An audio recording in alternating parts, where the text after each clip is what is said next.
Welcome back to the channel, and here's the 10 rarest Mopars you probably never heard of, part 2. And number 1 is a Dodge Caravan RT. RTs are usually really high models in the lineup with larger engines, and it's interesting to see the RT package on the minivan. This Dodge has 17-inch wheels and a 3.6-liter Pentastar V6, and this has a pretty good 283 horsepower. And they also get 17 miles per gallon city and 25 highway. These are worth up to $20,000 also.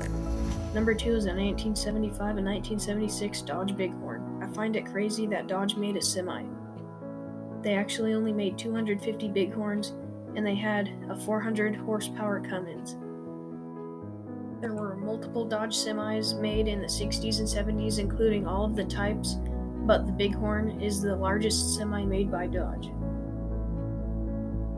And moving to number 3 is the Plymouth Scamp. I discussed the Dodge version, which was the Rampage, yesterday.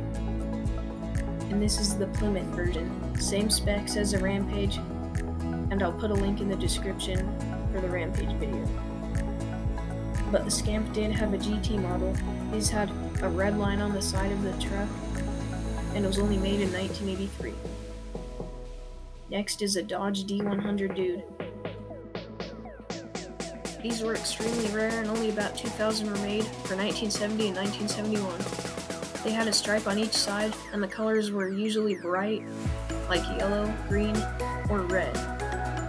And another thing to mention was the even more rare Fargo Dude, which was a Canadian Dodge.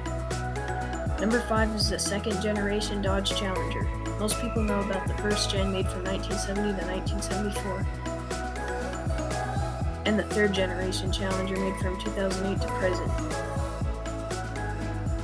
The second gen was made from 1978 to 1983 in Japan.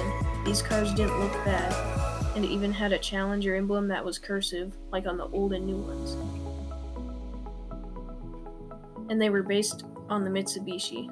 Number 6 is a Lancia Thema, and this was a Lancia badged Chrysler 300.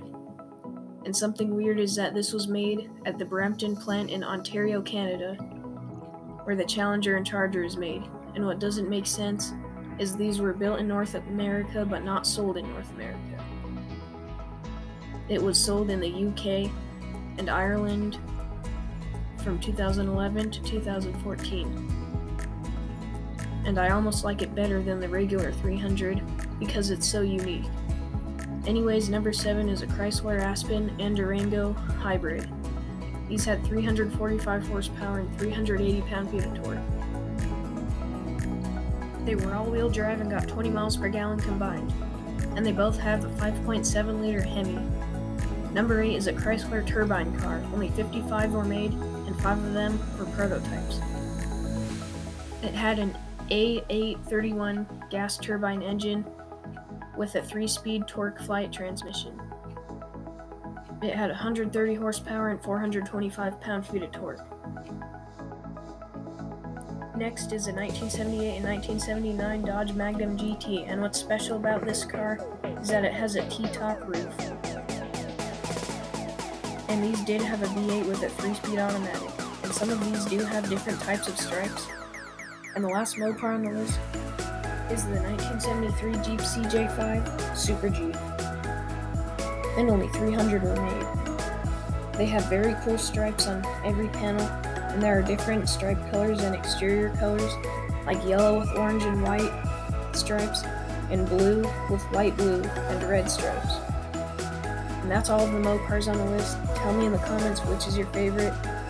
Mine personally is the Lancia Thema, and I'll see you next time.